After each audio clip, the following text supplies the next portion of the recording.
Assalamualaikum warahmatullahi wabarakatuh. Kita bertemu lagi dalam pelajaran Akidah Akhlak kelas 5. Ya anak-anak semua baik kan? Untuk pertemuan kali ini kita membahas tentang adab bertamu sebagai cermin keimanan kepada Allah Subhanahu wa taala. Sebelum pelajaran dimulai, mari kita berdoa bersama-sama agar semua mendapatkan ridho. Bismillahirrahmanirrahim. Raditu billahi rabba wa bil islami dina wa bi Muhammadin nabiyya wa rasula. Rabbi zidna ilman nafi'a warzuqni fahma bi rahmatika ya arhamar rahimin. Anak-anak yang berbahagia, untuk kali ini kita akan membahas tentang adab bertamu sebagai cermin keimanan kepada Allah. Untuk tujuan pembelajaran kali ini, dengan melalui kegiatan pengamatan, siswa menjalankan adab bertamu sebagai cermin keimanan kepada Allah Subhanahu wa taala dengan benar. Yang kedua, melalui kegiatan berdiskusi, siswa dapat menyajikan contoh cermin keimanan kepada Allah dengan tepat dan benar. Adapun pengertian bertamu, ada yang sudah tahu? Iya. Bertamu adalah salah satu cara untuk menyambung tali persahabatan yang dianjurkan oleh Islam. Islam memberi kebebasan untuk umat dalam bertamu, bebas kepada siapapun dan dimanapun. Tata krama dalam bertamu harus tetap dijaga agar tujuan bertamu itu tepat dan tercapai. Apabila tata krama dilanggar, maka tujuan bertamu justru akan menjadi rusak, yakni merenggang hubungan persaudaraan. Islam telah memberikan bimbingan dalam bertamu, yakni jangan bertamu pada 3 waktu aurat. Apa yang dimaksud 3 waktu aurat? Yakni zuhur, sesudah isya, dan sebelum subuh. Bisa dimengerti? Adab yang harus diperhatikan dalam bertamu antara lain: 1.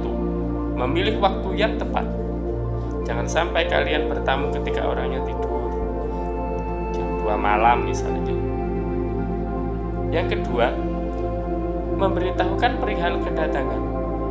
Ketika sudah datang, langsung menyampaikan apa tujuannya untuk bertamu kalian semua.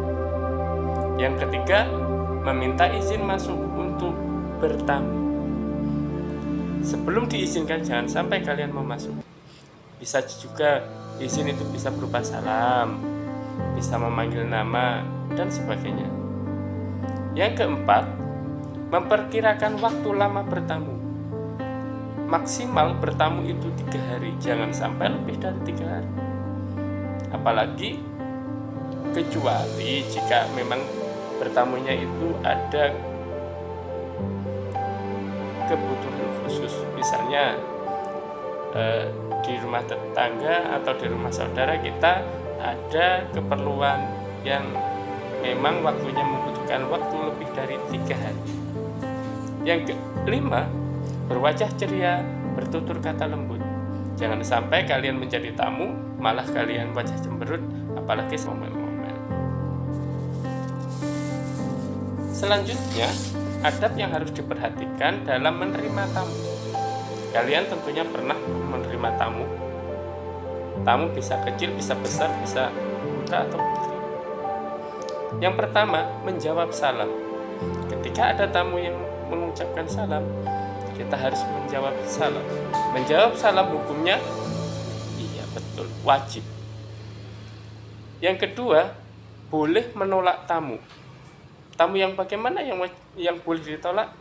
Yaitu tamu yang satu kurang sopan atau tidak izin. Tiba-tiba ada orang atau tamu yang masuk tanpa izin kita, atau tamu yang mencurigakan. Yang ketiga, menemui tamu dengan wajah berseri-seri. Ketika tamu kita datang, kita berwajah cemberut, kita berwajah marah, itu menunjukkan penerima tamu yang salah. Yang keempat, memakai pakaian sopan. Yang dimaksud sopan itu menutup aurat. Jadi apalagi lebih dari aurat. Contohnya yang ketika laki-laki tamunya perempuan, kita pakai celana pendek, itu kurang sopan. Bisa dimengerti? Yang kelima, menyediakan hidangan bagi tamu. Hidangan yang kita sediakan tidak harus mahal. Jangan saya, apalagi kita kedatangan tamu dan membuat kita menjadi orang yang punya hutang. Menyediakan hidangan bisa berupa minuman saja juga boleh, semampunya, tapi kita laksanakan semaksimal mungkin. Itu saja yang dapat kami sampaikan. Mungkin ada yang ditanyakan atau disampaikan, bisa tanya langsung ya. Anak-anak, selanjutnya kita akan tes dengan dua soal saja. Yang pertama, sebutkan contoh sikap yang termasuk adab dalam bertamu. Bisa jawab? Ya, pintar. Yang kedua, sebutkan contoh sikap yang termasuk adab dalam menerima tamu. Tadi sudah saya jelaskan semua, baik yang adab menerima tamu atau adab yang bertamu.